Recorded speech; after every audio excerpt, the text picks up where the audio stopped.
1972 সাল থেকে তো এদেশে বিহারীদের উপর একটা নির্যাতন নিপীড়ন শুরু হয়েছিল, তাদের জায়গা জমি দখল করা, তারপর এখনো তাদের জেনেভা ক্যাম্পে করে থাকতে হয়, একদম রকমের বন্দিদশার জীবন আর কি এক ধরনের। এখান থেকে আসলে মুক্তি পাওয়ার উপায়টা কি বলে মনে করেন তাদের, বিহারি বিহারি জনগোষ্ঠীর? বাঙালি মুসলমানরা তো সেই সময় থেকেই তাদের উপর ইয়ে শুরু করেছিল। 72 থেকে বিশেষ করে, তার 72 আগেও থেকে। দ্বন্দ্ব হয়েছিল কিছু, 71-এর আগেও ওই পাকিস্তান পক্ষে থাকা না থাকা এগুলো নিয়ে বিরোধ ছিল এক ধরনের। আওয়ামী লীগ তো পাকিস্তানের পক্ষে ছিল, সেদিক থেকে সমস্যা ছিল না, কিন্তু স্বায়ত্তশাসনের প্রশ্নে বিহারিদের একটা অংশ বিরোধিতা করেছিল, আর একটা অংশ পক্ষে ছিল বিহারিদের। কিন্তু সেটা তো ধামাচাপা পড়ে দেওয়া হয়েছিল, বা ধামাচাপা ছিল, চাপা দেওয়া ছিল। সামনে এসেছিল বিহারিরা মানে পাকিস্তান সরকারের পক্ষে। এটি বিশেষ করে যখন সংঘাতটা বাঙালি বিহারিতে রূপ নিল, 71-এর মধ্যে কিন্তু এটা শুরু হয়েছিল কিছু কিছু জায়গায় প্রথম দিকে। তারপরে তো পাকিস্তান আর্মি আর বিহারি এক জায়গায় হলো সাধারণভাবে মনে হয়, অ্যাপারেন্ট আমরা যেটা জানি। কিন্তু এর অন্তরালের একটা ইতিহাস আছে, সেটা হচ্ছে পূর্ববাংলার স্বাধীনতার রাজনীতি কারা গড়ে তুলেছিল 60-এর দশকে। এই জিনিসটি তো অনেকে খেয়াল করে না, খবর রাখে না, অনেকে রাখার প্রয়োজন মনে করে না। সবাই কিন্তু হঠাৎ করে হয়, ফ্লুকে হয়, আপনা আপনি হয়ে যায়। এখানকার আমাদের জনগোষ্ঠীর যে চরিত্র, জনগোষ্ঠী তো ভেতরে যেতে চায় না কোনো কিছুর। এটি সমস্যা, আমাদের জাতির সমস্যা, জনগোষ্ঠীর সমস্যা। এইটা বাঙালির সমস্যা এক অর্থে। হিন্দু মুসলমান নির্বিশেষে বাঙালি কোনো কিছু গভীরে যেতে চায় না। ওর কাছে যেটা ধরিয়ে দেওয়া যায়, হ্যাঁ সবাই যেটা দিয়ে দেওয়া যায়, বিদেশি প্রভুরা বা বৃহৎ শক্তি যেটা ধরিয়ে দেয়, হাতে যেটা দেয়, ওটি নিয়ে লাফালাফি করে এরা। 60-এর দশকে এদেশে পূর্ববাংলার স্বাধীনতার রাজনীতি কারা গড়ে তুলেছিল? স্বায়ত্তশাসন বাদ দিলাম, স্বায়ত্তশাসন তো ছিল বামপন্থীদের হাতে। তরুণ প্রজন্ম স্বাধীনতার রাজনীতি দেশে গড়ে তুলেছিল আমাদের প্রজন্ম, আমরা যারা তরুণ ছিলাম, ছাত্র ছিলাম 60-এর দশকে। এটা আমাদের সৃষ্টি, আমরা এককভাবে এই রাজনীতি গড়ে তুলেছিলাম, অনেক এই রাজনীতি করতাম অনেকদিন পর্যন্ত। আমাদের প্রভাবে, তরুণ প্রজন্মের প্রভাবে বামপন্থী পুরাতন নেতৃত্ব এই পূর্ববাংলার স্বাধীনতা রাজনীতি গ্রহণ করেছিল বা বাধ্য হয়েছিল করতে। তারা কি করেছে না করেছে পরবর্তীকালে সেটা আরেকটা আলোচনার বিষয়, কিন্তু স্বাধীনতার রাজনীতিটা তারা গ্রহণ করে নিয়েছিল। এবং সমস্ত বামপন্থীদের মেজর অংশ, আমি কিছু ছিল না এর বিরোধিতা না, আব্দুল হকের মতো বামপন্থী কমিউনিস্ট নেতা আন্ডারগ্রাউন্ড থাকতো, এরা বিরোধী ছিল, কিন্তু ব্যাপক অংশ তো এই রাজনীতির পক্ষে ছিল। এবং তখন শ্রমিক আন্দোলন কারা করতো? বামপন্থীরা করতো, কমিউনিস্টরা করতো। কমিউনিস্ট পার্টি গোপন প্রকাশ্যে শ্রমিক ফেডারেশন নিয়ন্ত্রণ কারা করতো? কমিউনিস্ট পার্টি করতো। তারপরে কৃষক সমিতি কমিউনিস্ট পার্টি করতো, ভাসানী কৃষক সমিতির সভাপতি ছিলেন। কিন্তু বাকি নেতারা, কর্মীরা কারা? কমিউনিস্ট পার্টি করতো। হ্যাঁ, ম্যাপ প্রকাশ্য রাজনৈতিক সংগঠন ভাসানীর নেতৃত্বে, কিন্তু তার নেতৃত্বের যে ভিত্তিভূমিটা গঠন করেছিল কমিউনিস্টরা গঠন করেছিল। এবং বিশেষ করে তরুণ প্রজন্ম, ভিত্তিভূমি যদি বলো তরুণ প্রজন্ম, তখন তাদের সংগঠন ছিল ছাত্র ইউনিয়ন, পূর্বাঞ্চল ছাত্র ইউনিয়ন, যেটা মেনুর নেতৃত্বাধীন যে অংশটা, দুই ভাগ হয়ে গেল, মোচে চৌধুরীর ভাগে গেল একটা মৎস্যপন্থী। এরা পূর্ববাংলার স্বাধীনতা কখনো সমর্থন করেনি। এই 71-এর যুদ্ধের পরবর্তীকালে ভেতরের থেকে যখন আওয়ামী লীগ যুদ্ধ শুরু করেছে তখন এরা সমর্থন করেছে। তার আগে এরা পূর্ববাংলার রাজনীতির সমর্থক ছিল না, মৎস্যপন্থীদের কথাই বলছি। তাহলে বামপন্থী ধারা যেটাকে আমরা বুঝি আর কি দেশে, এটা সাধারণভাবে চীনপন্থী হিসেবে পরিচিত। স্বাধীনতার রাজনীতিটা এই ধারা থেকে এসছে। এবং শ্রমিক ফেডারেশন কারা করতো? শ্রমিকরা করতো, একটাই সংগঠন। আর তো তখন শ্রমিকদের ওইভাবে আর কোনো সংগঠন ছিল না, শ্রমিক ফেডারেশন ছিল, এটা কমিউনিস্ট পার্টির নেতৃত্বাধীন। এবং সেখানেও আবার স্বাধীনতাপন্থী কমিউনিস্ট পার্টি যেটা হলো পরবর্তী সময়, পূর্ববাংলার কমিউনিস্ট পার্টি, তাদের নিয়ন্ত্রণটা ছিল শ্রমিক ফেডারেশনের উপরে সবচেয়ে গুরুত্বপূর্ণ। শ্রমিক ফেডারেশনের একটা বিরাট অংশ ছিল শ্রমিক তো বিহারি তখন। বাঙালিরা তো তখন কৃষিজীবী থেকে জীবন থেকে কেবল উঠে আসছে, একটু আধুনিক শিক্ষা যারা নিচ্ছে তারা মধ্যবিত্ত হচ্ছে, চাকরি করছে, হ্যাঁ, সরকারি বেসরকারি চাকরি। আর তখন ব্যবসা তো বাঙালি ছিলই না বলতে পারো প্রায়। আর টেকনিক্যাল কাজগুলো বাঙালিরা করতো না সাধারণত, বাঙালি মুসলমানরা। ব্রিটিশ আমলে হিন্দুরা করতো, পাকিস্তান হওয়ার পর এই জায়গাটায় বিহারিরা নেওয়া শুরু করলো, ওরা এসে বিহার নিল। এবং শ্রমিক প্রচুর বিহারি ছিল, এরা শ্রমিক ফেডারেশন করতো। আমাদের রাজনীতির সঙ্গে এরা ছিল, বিহারি জনগোষ্ঠী, বিহারিও ছিল।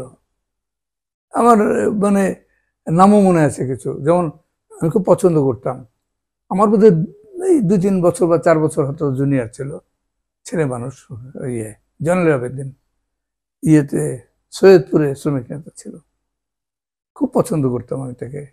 সরল ছিল, খুব আবেগপ্রবণ, সরল, খুব উৎসাহী কর্মী ছিল।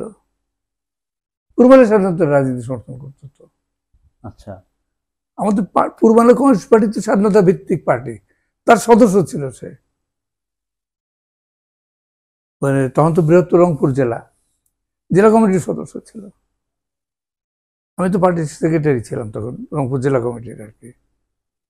আমার কমিটিতে, আমার সঙ্গেই তো ছিল কমিটিতে। আমরা একত্রে রাজনীতি করিনি, স্বাধীনতা রাজনীতি। অনেক ছেলে ছিল, অনেক মানে যুবক বা অনেক বয়স্ক মানুষও ছিল যারা পূর্ববাংলার স্বাধীনতা রাজনীতি সমর্থন করতো, আমাদের সঙ্গে ছিল। এইসব শ্রমিক ফেডারেশনের কর্মী তারা ছিল, সদস্য ছিল। বিহারি ইব্রাহিম বড় নেতা ছিল মোটামুটি, আমাদের সঙ্গে ছিল তো এরা। কেন সরবরাহ পার্টি শেখ সিকদারের অলমোস্ট ডান হাত, খুব গুরুত্বপূর্ণ ছিল আজমি, উত্তরপ্রদেশের ছিল। আমি তার সঙ্গে আমার আলোচনা, আমি তার কথাও শুনেছি, তো আলোচনা হয়েছিল, খুব শার্প। আচ্ছা, শেখ সিকদারের ঘনিষ্ঠ সহকর্মী এবং খুব গুরুত্বপূর্ণ নেতা ছিল সে।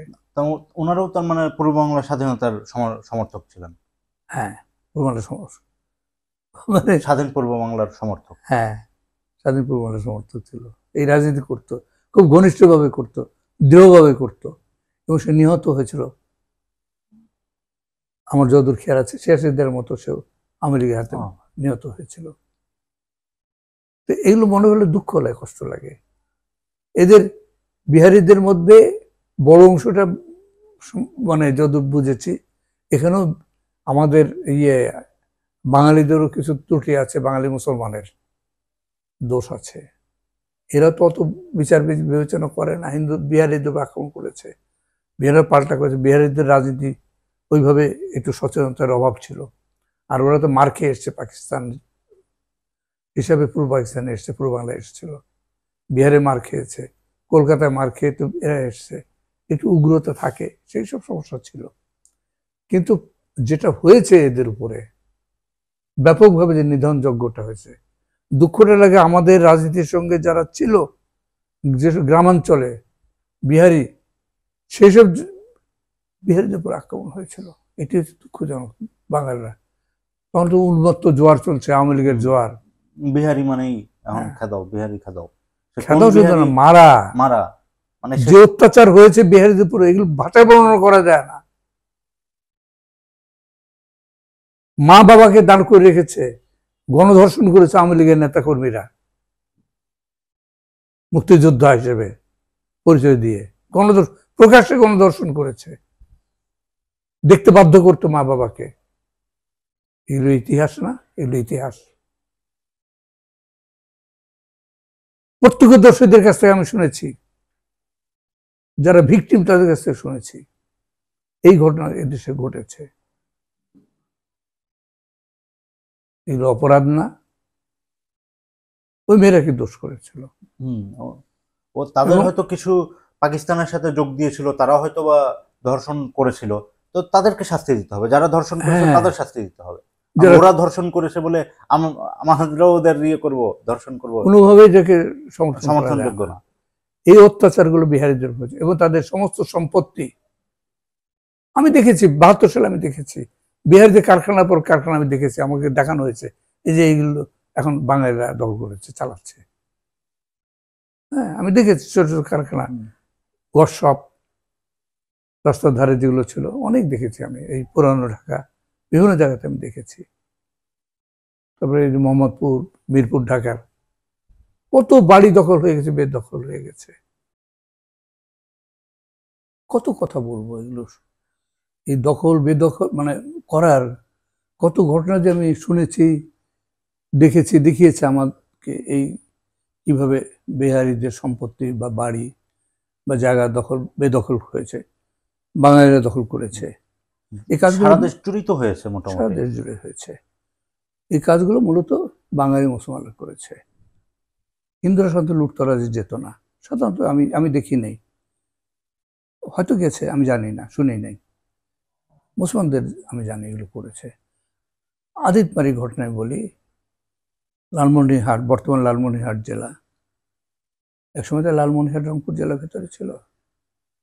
তার জায়গা হচ্ছে এখন এটা একটা থানা, উপজেলা আদিতমারি। একসময় এটা কালীগঞ্জ থানার ভেতরে ছিল। যাই হোক, পাইছে না বলে, তো তখন থেকে আবার বাংলাদেশ হয়েছে। 72 সালের ঘটনা। 72 সালের ঘটনা বলছি। আমি আদিতমারি এলাকা, আমার মামার বাড়ি, এবং আমার কাজের আন্দোলনের ক্ষেত্র ছিল একটা আদিতমারিতে। তা আমি যুদ্ধের পরে আমি এখানে মর্মান্তিক দুর্ঘটনার কথা শুনলাম। আদিতমারি স্টেশন পাশে বাজারে এক বিহারির দোকান ছিল। আমি হয়তো দেখেছিলাম তাকে কখনো, দোকানদারি করতো, নিরীহ মানুষ ছিল। এ বাংলাদেশ হওয়ার পরে লালমনিরহাটে আশ্রয় নিয়েছিল। এরপরে মনে করছে সব শান্ত হয়েছে, তার বাড়ি মানে এবং তার দোকান দেখতে গিয়েছিল। আমি যেটা শুনেছি, তাকে ওই বাজারের লোকজন, আশপাশের লোকজন ধরে ফেলেছে সাথে সাথে। এবং এখানে তখন তো আওয়ামী লীগের দপদপানি চলছে, বাংলাদেশ কেবল হয়েছে। এরা সবাই মিলে এসে ওকে ধরে তাকে মেরে ফেলবে। সে কিছুই নিরীহ মানুষ, কিন্তু কোনো কিছু করে নেই। মানে আমার সে জানা বিহারি, এটাই তার বিহারি, অপরাধ। একমাত্র অপরাধ একমাত্র অপরাধ সে বিহারি। তাকে জ্যান্ত কবর দেবে এবং দেওয়া হয়েছিল, বাস্তবে দেওয়া হয়েছিল। বাস্তবে দেওয়া হয়েছে। আমি এগুলো শুনেছি, অন্য লোকদের কাছ থেকে শুনেছি, আমাদের কর্মীদের কাছ থেকেও শুনেছি। তারা সবাই হয়তো দেখেনি, কেউ দেখেছে বা শুনেছে, বা ঘটনার পরে হয়তো গিয়েছিল। যেখানে কবর দিয়েছিল, মানে তাকে জ্যান্ত জীবন্ত কবর খুঁড়ে তার সামনে, সে শেষ ইচ্ছা হিসেবে 1 কাপ চা খেতে চেয়েছিল। তাকে চা খাইয়ে কবর দিয়েছিল। গা শিউরে ওঠা বর্ণনা। আমাদের কর্মীরা কিছু করতে পারেনি সেখানে, মানে কে শুনে কার কথা তখন। আর সব নিয়ন্ত্রণ তো আওয়ামী লীগের নেতাদের হাতে। আওয়ামী লীগ কি জিনিস এটা বুঝতে হবে, আওয়ামী লীগ কি জিনিস এটা বুঝতে হবে। সারা দেশব্যাপী এগুলো করে বেরিয়েছে। আদিতবাড়ি স্টেশনের মাস্টার যে ছিলেন, রেল লাইনের রেল স্টেশনের মাস্টার, তাকে বোধহয় মেরে ফেলেছিল, খেয়াল নাই এখন আমার। তার ছেলেকে জখম করেছিল, এটা আমি হিন্দুদের কাছে শুনেছিলাম। মেয়েটাকে, একটা মেয়ে ছিল, কিশোরী মেয়ে, স্কুলে পড়তো বোধহয়, 9-10 হবে, ভুলে গেছে, বহুদিন আগের কথা। তাকে ধরে নিয়ে চলে গেল বর্ডারের দিকে। এরা হচ্ছে জেনুইন আওয়ামী লীগের যারা আর কি। আওয়ামী লীগ বলতে কি বুঝতে হবে, এই হচ্ছে এই জনতা হচ্ছে আওয়ামী লীগ, এই পিপুল, এই জনগণ, এরা হচ্ছে আওয়ামী লীগ। এদের নেতা হচ্ছে, এদের দল হচ্ছে আওয়ামী লীগ। আর তার নেতা হচ্ছে শেখ মুজিবুর রহমান। ওই মেয়ের খোঁজ কোনোদিন পাওয়া যায়নি, শেষ করে দিয়েছে তাকে। কি করে মেরে ফেলেছে হয়তো, অথবা ইয়েতে বেশ্যাপাড়া বিক্রি করে দিতে পারে ভারতে নিয়ে গিয়ে, মানে কি করেছে আমরা জানি না। আমার ধারণা মেরে ফেলেছে তাকে, শুনি নাই, জানতে পারিনি। তো এই হলো আওয়ামী লীগ, এই হচ্ছে দেশের সামাজিক নেতৃত্ব। এটা সমাজটাকে বুঝতে হবে। আমার মনে আছে যখন ওই ইয়েদের উপরে বিহারি ওই মাস্টারের উপর যে আক্রমণ হলো, পাশে ছিল হিন্দু পল্লী, যেখানে আমাদের ভালো ভিত্তি ছিল। তখন মানে এটা হচ্ছে 71 সালের মার্চের দিকের ঘটনা আমি বলছি, কিন্তু তখনও কিন্তু যুদ্ধ শুরু হয়নি।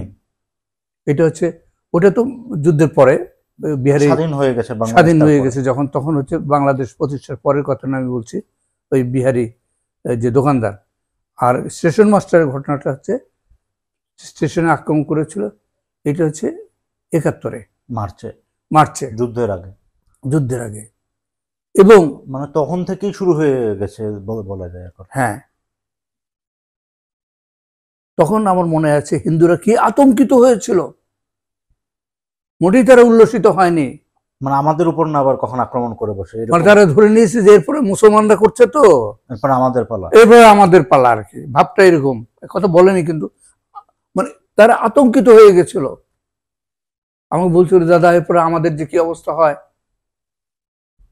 এই হচ্ছে বাঙালি মুসলমানের চরিত্র, এটি আমজনতা, কিন্তু এটা মনে রাখতে হবে। এই জনতাকে পরিবর্তিত না করে এদের উপর ভর করে কি ভালো কিছু হবে দেশে? অসম্ভব। এদের নেতা হচ্ছে আওয়ামী লীগ, এদের নেতা হচ্ছে বিএনপি, এদের প্রতিনিধিত্বকারী শক্তি হচ্ছে আওয়ামী লীগ, এদের প্রতিনিধিত্বকারী শক্তি হচ্ছে বিএনপি, এদের প্রতিনিধিত্ব শক্তি তোমার যদি একটু ফুলে ফেপে ওঠে জামাতে ইসলামী, হেফাজতে ইসলাম, এরা তো আরো বেশি স্থূলভাবে এই দোষগুলো বা এই বৈশিষ্ট্যগুলো ধারণ করে এবং এদের প্রতিনিধিত্বকারী, এই জনতা, এই আমজনতার প্রতিনিধিত্বকারী আর স্থূলভাবে হেফাজত এসব যেগুলো ইসলামী দল আছে। হ্যাঁ, আর হচ্ছে তোমার রাজনৈতিকভাবে একটু পরিবর্তিত ভাষা ব্যবহার করতে শিখেছে, লেখাপড়া আধুনিক শিখে, আধুনিক বিদ্যা তো এদের কিছুটা আছে। অর্ধশিক্ষিত হলো তো এরা শিক্ষিত এক ধরনের, অর্ধশিক্ষিত আওয়ামী লীগ এবং বিএনপি একটু বেশি শিক্ষিত, অর্ধশিক্ষিত একটু উচ্চ মার্গের অর্ধশিক্ষিত, আর নিম্ন মার্গের অর্ধশিক্ষিত হচ্ছে আওয়ামী লীগ, একেবারে ইতর শ্রেণীর, এটা হচ্ছে আওয়ামী লীগ, একেবারে ইতর শ্রেণীর, একেবারে বর্বর, একেবারে অমানুষ, একেবারে পশু, এটা হচ্ছে আওয়ামী লীগ। লুটেরা, চোর বাটপার, এটা হচ্ছে আওয়ামী লীগ। এই জনচরিত্রকে সবচেয়ে বেশি প্রতিনিধিত্ব করে আওয়ামী লীগ। এর সংখ্যা কত কিছু যায় আসে না। এখন এই কয়েক বছর, 16-17 বছর বা 15-16 বছর আওয়ামী লীগ এমন শিক্ষা দিয়েছে মানুষকে, ওই 72-75 যেমন একবার শিক্ষা দিয়েছিল, তার চেয়ে বেশি সময় ধরে শিক্ষা দিয়েছে। এখন পাবলিক খুব খেপায়দের পরে, কিন্তু এই পাবলিক যে দলকে ক্ষমতায় বসায় রাখে, এই পাবলিক যাদেরকে নেতা মানবে এই সিস্টেমের মধ্যে, এই ব্যবস্থার মধ্যে, তারা এই জিনিসই হবে, বিএনপি হবে। বিএনপি চরিত্রটা আমি দেখেছি, আমি জানি তো, একই ক্যাটাগরি। আমি এলাকায় থেকে এই 89 সালে পরে, 93, 2003-04 দিকের অভিজ্ঞতার কথা আমি বলেছি না, ওই যে গ্রামে গিয়েছিলাম দেখতে, এক স্কুলে চুরি আটকাতে গিয়ে, তখন তো বিএনপির প্রধানমন্ত্রী হচ্ছে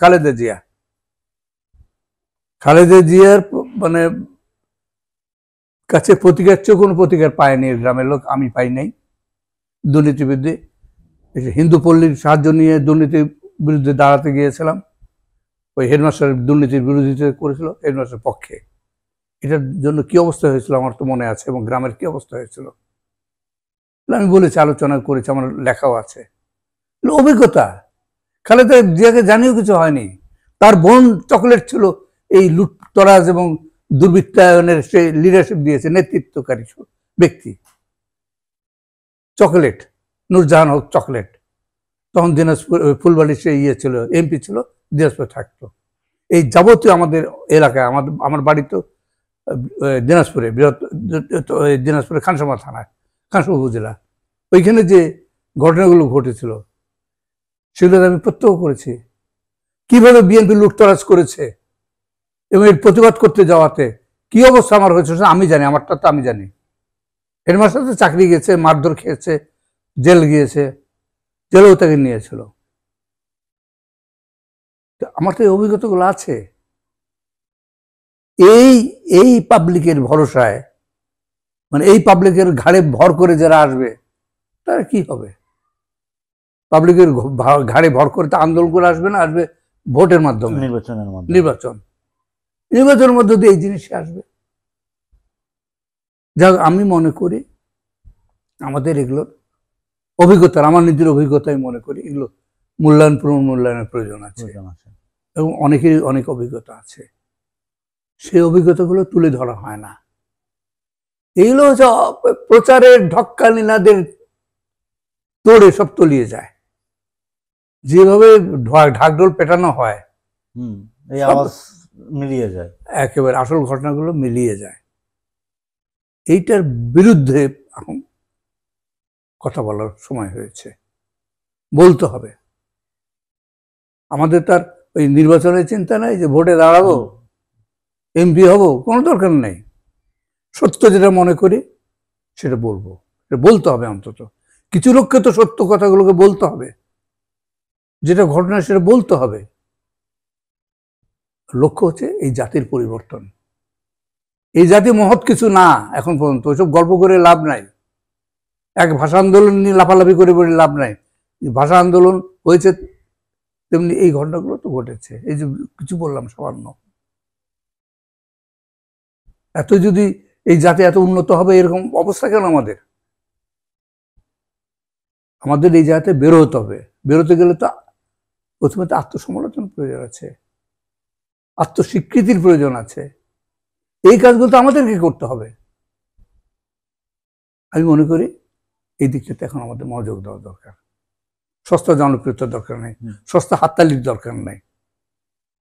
আমাদের সত্য ভাষণটা এখন করতে হবে, যে সত্য ভাষণে আমরা নিজেদের ত্রুটিগুলোকে খুঁজে বের করতে পারবো, দেখতে পারবো, তার থেকে মুক্তির পথও আমরা খুঁজে বের করতে পারবো।